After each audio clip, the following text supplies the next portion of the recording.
पहला प्रश्न ले रहे हैं पानीपत से, विजेंद्र साहब की तरफ से है। इन्होंने जानना चाहा है, इनको लोन की रिक्वायरमेंट है, लेकिन सवाल थोड़ा हटकर है। इन्होंने कहा जहां पर लोन की इनको रिक्वायरमेंट है वो एरिया अप्रूव्ड ही नहीं है।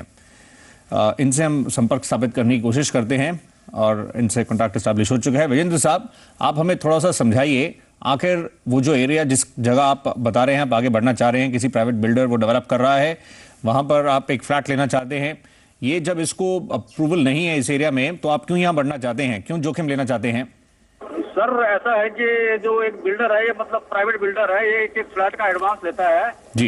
एडवांस लेके बना के बेचता है। वो प्राधिकरण से तो अप्रूव है, हरिद्वार प्राधिकरण से, हरिद्वार डेवलपमेंट अथॉरिटी से, पर किसी बैंक के थ्रू अप्रूव नहीं है, तो वो बैंक उस पर लोन नहीं दे रहा है।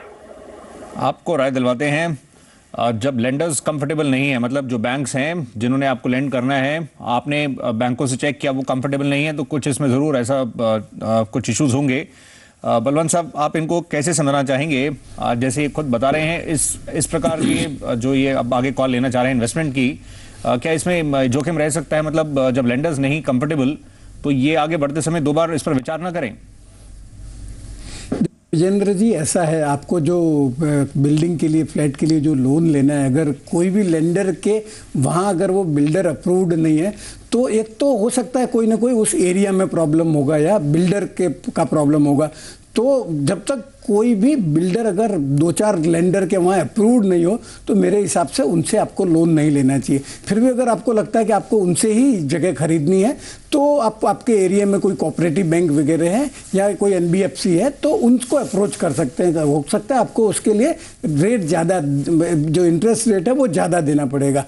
और जहाँ तक जो अंडर कंस्ट्रक्शन खरीदना चाहिए या रेडी खरीदना चाहिए, तो मेरी ओपिनियन में तो अंडर कंस्ट्रक्शन में क्या डिलीवरी की रिस्क वगैरह भी होती है। आपने पैसा दे दिया और अगर बिल्डर आपको डिलीवरी नहीं दे पाया तो आपका पैसा जाम हो जाता है। इसके अलावा जो रेडी प्रॉपर्टी खरीदते हैं उस पर आपको सर्विस टैक्स और वेट का लाइबिलिटी भी नहीं आता है। तो ओवरऑल भले अंडर कंस्ट्रक्शन प्रॉपर्टी थोड़ी सस्ती मिलती है, परंतु उसमें जो डिलीवरी का रिस्क है, तो दोनों वे करें तो मेरे हिसाब से ready to move in property खरीदना चाहिए। अच्छा, इसको हम जैसे हम देखें बलवंत साहब, जो ओवरऑल पिक्चर है इनके सामने रखी है, उस एरिया में या डेवलपर में कुछ इश्यूज रह सकते हैं, या जैसे आपने कहा दूसरे विकल्प भी देख सकते हैं रेडी टू मूव।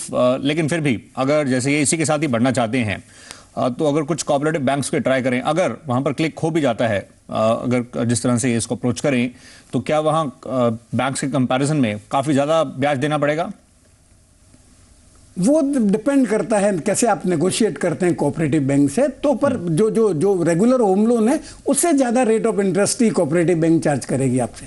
जी, अब आपको फैसला लेना है किस तरह आप आगे बढ़ना चाहते हैं। आपके सामने ये पूरी जो पिक्चर है वो रखी गई है। अगला प्रश्न जो वो है सिलीगुड़ी से है।